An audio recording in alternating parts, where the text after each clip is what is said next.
Good morning, NSU. Welcome back to another episode of the Hawk Talk Morning Show. I'm your host, MJ Hudson, and I am joined by my guest co-host, Ray Walsh. And we are here talking to an incredible guest for you guys. We're speaking with this year's guest musician at the Green Country Jazz Festival, the prolific Grammy-nominated artist, Miguel Zenon. Welcome in, Miguel. Thank you very much. Great to be here. Thanks for having me, and hello to everyone who's watching. So I have to ask you, Miguel, you've had a really storied career. You've been all over the world. Why NSU? Why come to Tahlequah? Yeah, great question. Usually the way it works in our world, in my field, is that we don't really choose where to go. Someone will reach out to you and with an offer, and a job offer, and if it looks good. So that's kind of what happened here. You know, someone reached out a couple years ago, and then we agreed on a date and what we wanted to do. Sometimes you'll end up in a big city, and sometimes you'll end up in a smaller town. And for me, it's really all good. It's all great. I get to see new places and meet new people, and it's really part of the experience of trying to get this music out there, you know, as an artist. Yeah, and you know, you're known for your unique mix of Puerto Rican and classical jazz. And I got to see you last night at the Judges Jam, and I thought it was great. And I just wanted to know how that came to be. So I went to school in Puerto Rico. I went to music school. I started around 11 years old, and I went to a performing arts middle school and high school. I would say for about the first 4 years of that, I wasn't, you know, I like music, but I wasn't super passionate about it. You know, I wanted to do other things, and I thought maybe music can be a hobby, something I can do on the side as an adult. But when I discovered jazz at around 15, 16, that really changed the perspective. You know, it made me really, really passionate about music. It made me find a place where music was a priority in my life, and it really was the thing that really made me want to become a musician. So that eventually pushed me to go to school in Boston at Berklee College of Music. And then during my time there, I was just kind of focused on, I'm just going to learn how to play jazz and learn to play like my heroes and Charlie Parker and Coltrane, all these people that I liked.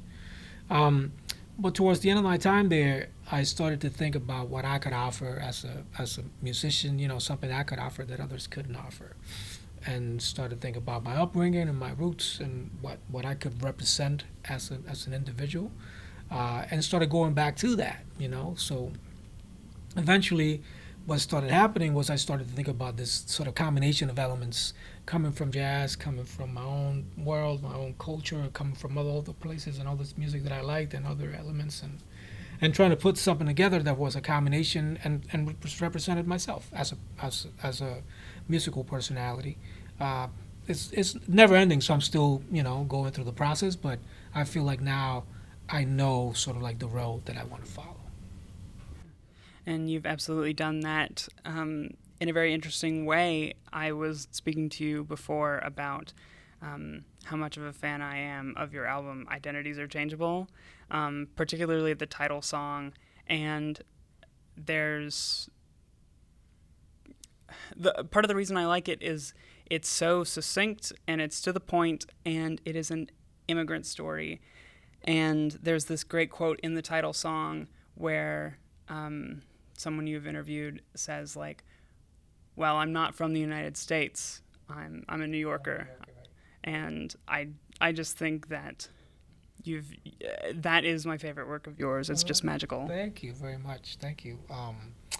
Yeah, you know, it's hard to pick a favorite with albums for me. It's like having kids, you know, it's like they're all kind of in the same place, and they just kind of represent different periods of your life, you know.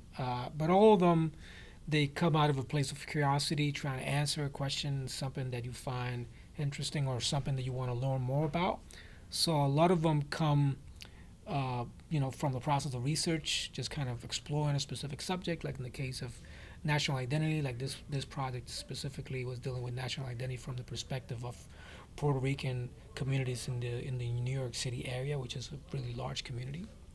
And for me, there was a personal touch to that too, because I have family in New York, and you know, a lot of my family lived in New York when they were kids, and it's like a big thing.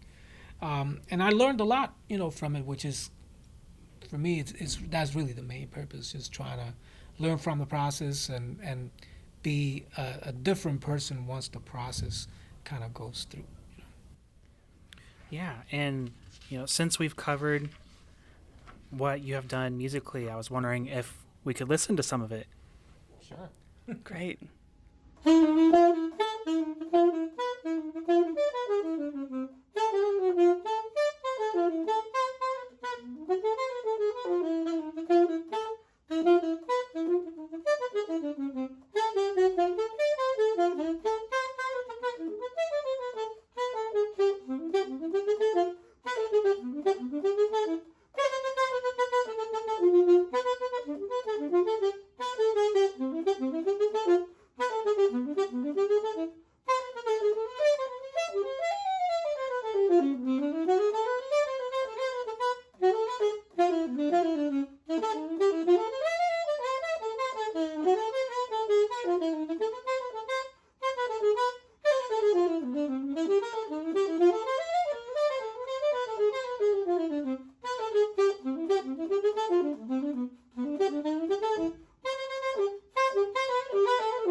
So, Miguel, one last thing I wanted to ask you. We have a lot of students who are pursuing both musical and just creative careers at NSU. We have a lot of degree programs that offer, ventures into creative fields. And I wanted to ask you, as someone who has, more or less made it in their, creative field, like, what kind of advice could you give to these students? Yeah. Well, it's a long road. It takes a lot of hard work, a lot of focus, a lot of dedication for sure. I think any artist on any artistic field will tell you the same. Of course, talent helps and opportunities help, but I feel like in my case, the thing that helped the most was making sure that I was focused and that I sort of set a series of goals and work hard in that direction. So that would be the first thing that I would say is, like, make sure that you organize and focus and that you put in the work that needs to be put in. But I also think that it's important that we see any kind of creative output or any artistic output as something that's going to represent ourselves, and we're really trying to be as honest as possible. I feel that an honest representation of an artist's conception, it comes through. People notice when it's something honest and when it's not as honest. So I would say, find something that speaks to you.